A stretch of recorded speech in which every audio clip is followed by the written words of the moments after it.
Ce matin, on rencontre un auteur. Il s'agit de M. Serge Larochelle qui nous présente son livre Maintenant, ma vie prend racine.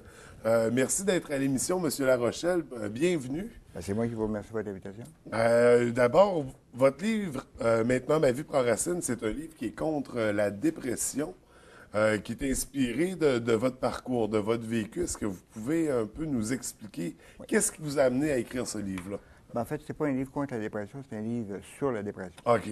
C'est un parcours que j'ai fait au cours des 50 dernières années de ma vie. C'est l'histoire c'est ça, de 50 ans d'années de vie, mais dans le fond, c'est 50 ans d'existence. Parce que les 50 dernières années, j'ai pas vécu, j'ai existé. Puis mon livre raconte ma vie de tout ce temps-là, à travers deux dépressions majeures de 2008 OK. et 2012. Fait que c'est vraiment un récit, le récit de votre parcours, finalement? Effectivement, c'est un témoignage de vie. OK. Puis témoignage ça de fait que vie. donc, vous avez connu la dépression Oui. à deux occasions, comme vous dites. Comment c'est arrivé? Comment vous en êtes sorti? Ben, en fait, j'ai été hospitalisé en 2008 et là, j'ai pas été chanceux. Il y avait pénurie de lits. Les équipes médicales étaient trop occupées. Les urgences étaient engorgées, donc on m'a mis dehors après quelques semaines avec une médicamentation très forte. À partir du moment que tu rentres à l'hôpital, puis que tu n'as plus d'idées suicidaires, tu as déjà un pied dans la porte. OK. Ils te mettent, tu es déjà prêt à partir. Puis si en plus tu leur dis qu'une journée que ça va bien, bien là c'est fini, là, c'est dehors. Par contre, en 2012, quand j'ai dû y retourner, là j'ai été chanceux. J'ai eu une bonne équipe médicale, un bon psychiatre, mais surtout j'ai eu une thérapie gagnante que j'ai suivie au Centre de croissance Renaissance à Val-Bélair, à Québec, sur 12 semaines, autant à l'interne qu'à l'externe. C'est là que je me suis redonné le droit de vivre, puis d'essayer d'être heureux. Parce que la vie valait la peine d'être vécue, pas d'exister. Est-ce que c'est là que vous avez pris la décision d'écrire un livre? Non, la décision de prendre un livre, d'écrire un livre, c'est ma fille qui l'a eu.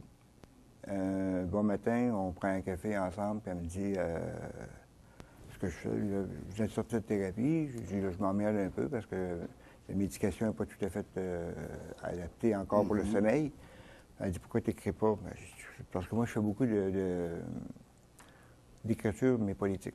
OK. Alors, c'était vraiment un autre registre. Elle m'a dit, j'ai rien à dire à part l'actualité politique. Elle m'a dit, non. Elle dit, écoute, tu viens de taper 2 dépressions, 12 semaines de thérapie, je suis sûr que tu es capable de trouver quelque chose. Je suis retourné à la maison, j'ai commencé à écrire. C'est vrai que ça servait de thérapie, mais c'était pas le but ultime de mon livre.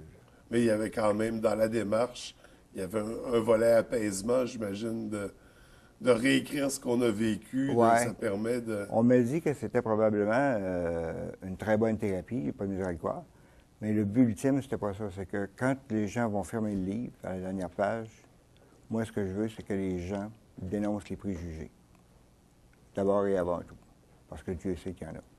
Fait que c'est un livre qui démystifie aussi la dépression, finalement. Exactement.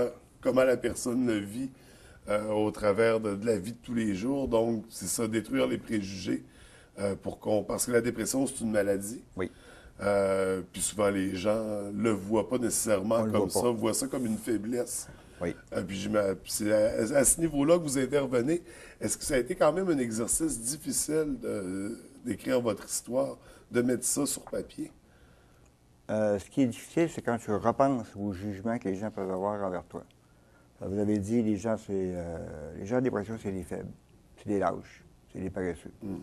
En général, on entend ça. Oui. Mais, vous savez, la dépression ne paraît pas. Elle va paraître dans ton entourage immédiat. Dans mon cas, j'ai perdu 50 livres. J'étais blême comme un drap. J'étais comme dans les annonces, je restais couché. Pas parce que je le voulais, parce que j'étais incapable de faire autre chose. On mange pas.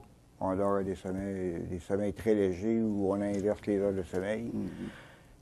Et c'est très dur de vivre une dépression.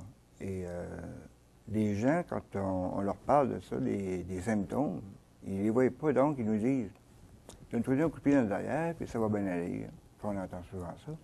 Ou on va dire, ben, si tu m'avais écouté, si tu avais fait ce que j'avais dit. Ils ont toujours une bonne solution. Mais ces gens-là, bien souvent, n'ont pas passé par une dépression, ou même un membre de leur entourage n'a pas passé par une dépression. Et si un employé, peu importe l'employé, tombe en dépression, est malade, a ces symptômes-là que je vous ai nommés tantôt, on va dire qu'il est faible, il est lâche, il est ci, il est ça. Mais prenez, à l'inverse, prenez un patron. Prenez le patron de cet employé-là, qui va avoir les mêmes symptômes. Lui, il a une trop grosse surcharge de travail. Ouais. Hein? Il y a trop d'ouvrages, c'est normal. Il y a le quotidien, il y a la famille, il y a le travail, on y en demande beaucoup, beaucoup d'employés à gérer. Ça, là, ça passe. Pourquoi? Je ne sais pas. Mais ça passe. Mais l'employé, lui, ça passe pas. Pourtant, c'est la même maladie, là. Les gens vont faire probablement le même séjour à l'hôpital, ils vont recevoir les mêmes médicaments, ils vont avoir le même cheminement, le même parcours par après, mais ça passe pas.